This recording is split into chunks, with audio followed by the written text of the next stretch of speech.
ओम शांति। आज 15 मार्च 2024 के साकार बाप दादा के मधुर महावाक्य है। बाबा ने कहा, मीठे बच्चे, ज्ञान सागर बाप तुम्हें रत्नों की थालियां भर भर कर देते हैं। जितना चाहे अपनी झोली भरो, सब पिकरातों से फारिग हो जाओ। प्रश्न, ज्ञान मार्ग की कौन सी बात भक्ति मार्ग में भी पसंद करते हैं? उत्तर, स्वच्छता। ज्ञान मार्ग में तुम बच्चे स्वच्छ बनते हो। बाप तुम्हारे मैले कपड़ों को स्वच्छ बनाने आए हैं। आत्मा जब स्वच्छ अर्थात पावन बन जाती है, तब घर में जाने के उड़ने के पंख लग जाते हैं। भक्ति में भी स्वच्छता को बहुत पसंद करते हैं। स्वच्छ बनने के लिए गंगा में जाकर स्नान करते, लेकिन पानी से आत्मा स्वच्छ नहीं बन सकती। ओम शांति। मीठे मीठे बच्चे, तुम्हें याद की यात्रा को भूलना नहीं है। सुबह को जैसी यह प्रैक्टिस करते हो, उसमें वाणी नहीं चलती है, क्योंकि वह है निर्माण धाम में जाने की युक्ति। पावन बनने के सिवाय तुम बच्चे जा नहीं सकते, उड़ नहीं सकते। यह भी समझते हो, सतयुग जब होता है तो कितनी ढेर आत्माएं उड़कर जाती हैं। अभी तो कितनी करोड़ आत्माएं हैं, वहां सतयुग में जाकर कुछ लाख बचेंगे, बाकी सब उड़ जाते हैं। जरूर कोई तो आकर पंख देते हैं ना। इस याद की यात्रा से ही आत्मा पवित्र हो जाती है। इनके सिवाय और कोई उपाय है नहीं पावन होने का। पतित पावन भी बाप को ही कहते हैं, फिर कोई ईश्वर कहते, परमात्मा कहते, वह भगवान कहते हैं। है तो एक, अनेक नहीं है। बाप सबका एक है। लौकिक बाप सबका अपना अपना होता है, बाकी पारलौकिक तो सबका एक ही है। वह एक जब आते हैं तो सबको सुख देकर जाते हैं, फिर सुख में उनको याद करने की दरकार नहीं। वह भी पास्ट हो गया ना। अब बाप बैठ पास्ट प्रेजेंट फ्यूचर का राज समझाते हैं। झाड़ का पास्ट प्रेजेंट फ्यूचर बहुत इजी है। तुम जानते हो कि कैसे बीज से झाड़ होता है, फिर वृद्धि को पाते पाते आखिरीन अंत आ जाता है। उसको कहा जाता है आदि मध्य अंत। यह है वैरायटी धर्मों का झाड़, वैरायटी फीचर का झाड़। सबके फीचर अपने अपने हैं। फूलों में तुम देखेंगे जैसा जैसा झाड़, वैसे वैसे उनके फूल निकलते हैं। उन सब फूलों के फीचर्स एक रहेंगे, परंतु इस मनुष्य सृष्टि रूपी झाड़ में वैरायटी है। उसमें हर एक झाड़ की शोभा अपनी अपनी होती है। इस झाड़ में अनेक प्रकार की शोभा है। जैसे बाप समझाते हैं, शाम सुंदर, यह देवी देवताओं के लिए है। जब वह सतो प्रधान से तमो प्रधान बनते हैं, तो वही सुंदर से शाम बनते हैं। ऐसे शाम सुंदर और कोई धर्म में नहीं बनते हैं। उन्हों के फीचर्स भी देखो, जापानियों के फीचर्स, यूरोपियंस के फीचर्स, चीनियों के फीचर्स देखो, इंडिया वालों के फीचर्स बदली होते जाते हैं। उन्हों के लिए ही श्याम सुंदर का गायन है, और कोई धर्म के लिए नहीं है। यह मनुष्य सृष्टि का झाड़ है, वैरायटी धर्म है।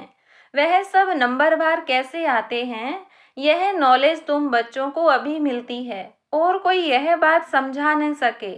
यह कल्प है 5000 वर्ष का, इसको वृक्ष कहो या दुनिया कहो। आधा में है भक्ति, जिसको रावण राज्य कहा जाता है।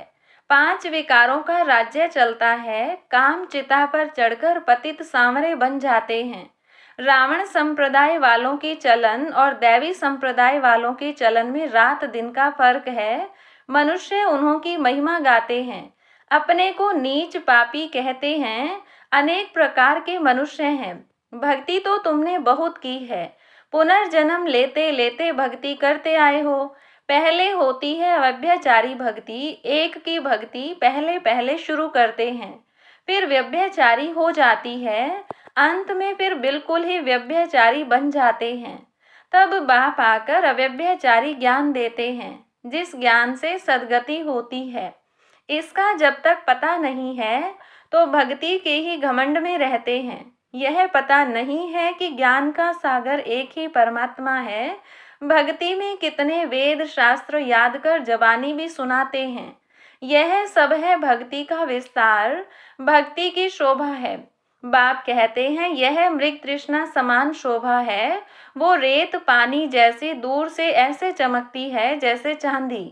हिरण को प्यास लगती है तो वह उस रेत में भागते भागते फंस जाता है। भक्ति भी ऐसे है, उसमें सब फंस पड़े हैं। उससे निकालने में बच्चों को मेहनत लगती है, विघ्न भी इसमें पड़ते हैं क्योंकि बाप पवित्र बनाते हैं। द्रौपदी ने भी पुकारा, सारी दुनिया में द्रौपदी और दुर्योधन हैं। और फिर ऐसे भी कहेंगे कि तुम सब पार्वतियां हो जो अमर कथा सुन रही हो। बाप तुमको अमर लोक के लिए अमर कथा सुना रहे हैं। यह है मृत्यु लोक। यहाँ अकाले मृत्यु होती रहती है। बैठे बैठे हार्ट फेल हो जाते हैं। तुम हॉस्पिटल में जाकर समझा सकते हो, यहाँ तुम्हारी आयु कितनी कम है। बीमार हो पड़ते हो, वहाँ बीमारी होगी नहीं। भगवान उवाच, अपने को आत्मा समझो, मुझ बाप को याद करो, औरों से ममत्व मिटा दो तो तुम्हारे विक्रम विनाश होंगे। फिर कभी बीमार नहीं होंगे, काल खाएगा नहीं, आयु भी बड़ी होगी। इन देवताओं की आयु बड़ी थी ना, फिर बड़ी आयु वाले कहाँ गए। पुनर्जन्म लेते लेते आयु कम हो जाती है। यह दुख सुख का खेल है, इसको कोई जानते नहीं। मेले मलाखड़े आदि कितने होते हैं। कुंभ के मेले में कितने लोग स्नान करने के लिए जाकर इकट्ठे होते हैं, परंतु फायदा कुछ भी नहीं। रोज तुम स्नान करते हो, पानी तो सब जगह सागर से ही आता है। सबसे अच्छा पानी तो कुएं का होता है, नदियों में तो किचड़ा पड़ता रहता है। कुएं का पानी तो नेचुरल शुद्ध होता है, तो उनसे स्नान करना बहुत अच्छा होता है। पहले यह रिवाज था, अब नदियों का रिवाज पड़ा है। भक्ति मार्ग में भी स्वच्छता को पसंद करते हैं। अब परमात्मा को पुकारते हैं कि आकर हमको स्वच्छ बनाओ।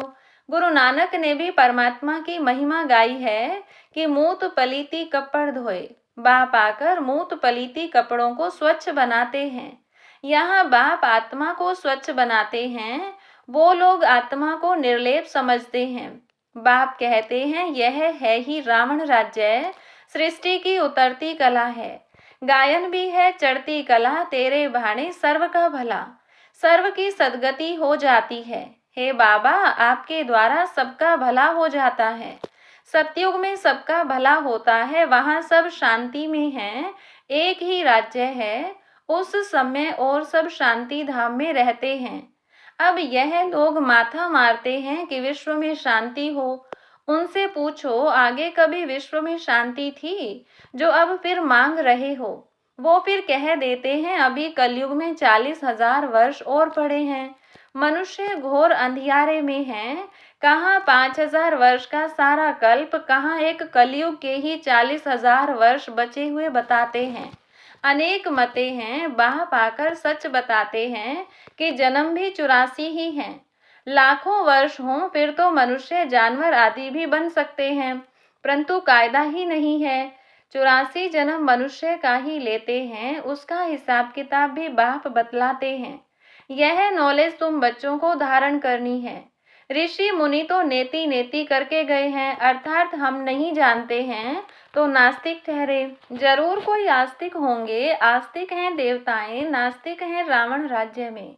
ज्ञान से तुम आस्तिक बनते हो, फिर 21 जन्मों का वर्षा मिल जाता है, फिर ज्ञान की दरकार नहीं रहती है। अब पुरुषोत्तम संगम युग है, जबकि हम उत्तम से उत्तम पुरुष स्वर्ग के मालिक बन रहे हैं। इसमें जितना जो पढ़ेंगे उतना उच्च पद पाएंगे। पढ़ेंगे लिखेंगे होंगे विश्व के मालिक, नहीं तो कम पद, परंतु वह राजाई है सुख की, यहाँ है दुख की। आस्तिक बने हैं तो सुख की राजाई करते हैं, फिर रावण आने से नास्तिक बनते हैं तो दुख होता है। भारत जब साल्वेंट था तो अथाह धन था। सोमनाथ का मंदिर कितना भारी बनाया हुआ है।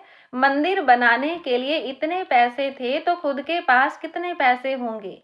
यह इतने पैसे कहाँ से मिले। शास्त्रों में लिखा है, सागर ने थालियां भर भर कर दी।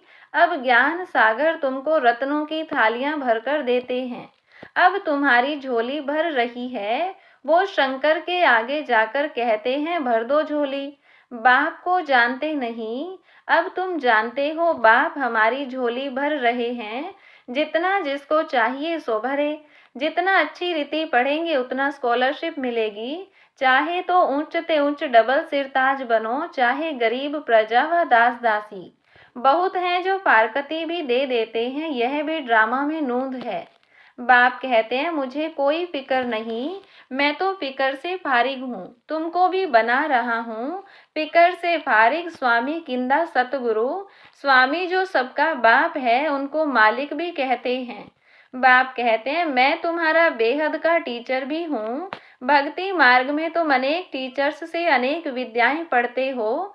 बाप जो तुमको पढ़ाते हैं यह सबसे न्यारी नॉलेज है। वह है ज्ञान का सागर, जानी जाननहार नहीं कहना। ऐसे बहुत कहते हैं, आप तो हमारे अंदर को जानते हो। बाप कहते हैं मैं कुछ नहीं जानता हूँ, मैं तो तुम बच्चों को पढ़ाने के लिए आता हूँ। तुम आत्मा अपने इस तख्त पर विराजमान हो, मैं भी इस तख्त पर बैठा हूँ। आत्मा कितनी छोटी बिंदी है यह कोई जानता ही नहीं। तब बाप कहते हैं पहले आत्मा को समझो फिर बाप को समझेंगे। बाप पहले पहले आत्मा का ज्ञान समझाते हैं, फिर बाप का परिचय देते हैं। भक्ति में सालिग्राम बनाए पूजा कर फिर खलास कर देते हैं।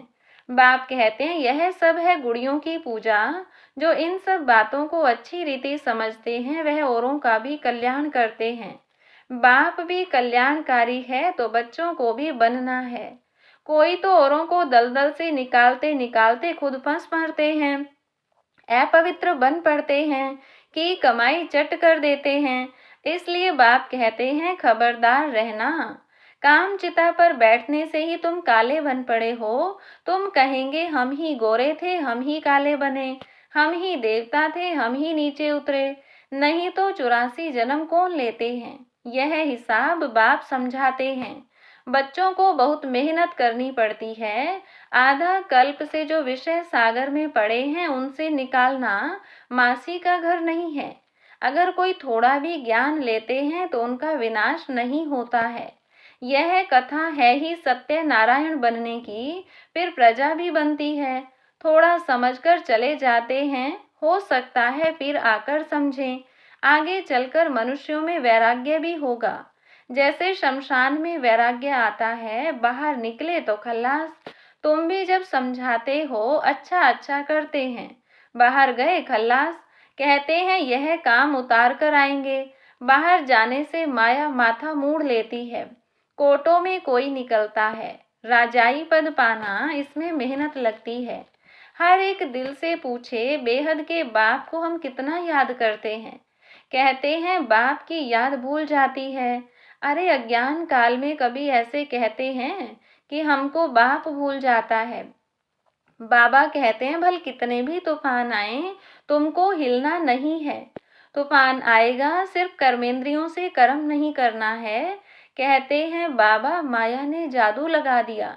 बाबा कहते हैं मीठे मीठे बच्चे, याद करो तो कट निकल जाएगी। आत्मा पर कट चढ़ती है वह निकलेगी याद से। बाप भी बिंदी है, सिवाय बाप की याद के और कोई उपाय नहीं कट उतारने का। अच्छा, मीठे मीठे सिकिलधे बच्चों प्रति माता पिता बाप दादा का याद प्यार और गुड मॉर्निंग। रूहानी बाप की रूहानी बच्चों को नमस्ते। रूहानी बच्चों की रूहानी बाप दादा को नमस्ते। धारणा के लिए मुख्य सार, पहली पॉइंट, कल्याणकारी बाप के हम बच्चे हैं, इसलिए अपना और सर्व का कल्याण करना है। कोई ऐसा कर्म न हो जो कि की कमाई खत्म हो जाए, इसमें खबरदार रहना है। दूसरी पॉइंट, पढ़ाई अच्छी तरह से पढ़कर ज्ञान रत्नों से अपनी झोली भरपूर करनी है। स्कॉलरशिप लेने का पुरुषार्थ करना है। बाप समान फिक्र से फारिग निश्चिंत रहना है। वरदान, महसूसता शक्ति द्वारा पुराने स्वभाव संस्कार से न्यारा बनने वाले माया जीत भव। इस पुरानी देह के स्वभाव और संस्कार बहुत कड़े हैं, जो मायाजीत बनने में बड़ा विघ्न रूप बनते हैं। स्वभाव संस्कार रूपी सांप खत्म भी हो जाता है, लेकिन लकीर रह जाती है जो समय आने पर बार बार धोखा दे देती है। कई बार माया के इतना वशीभूत हो जाते जो रोंग को रोंग भी नहीं समझते, परवश हो जाते हैं। इसलिए चेक करो और महसूसता शक्ति द्वारा पुराने छिपे हुए स्वभाव संस्कार से न्यारे बनो, तब माया जीत बनेंगे। स्लोगन, मेरेपन के अनेक रिश्तों को समाप्त करना ही फरिश्ता बनना है। अच्छा, ओम शांति।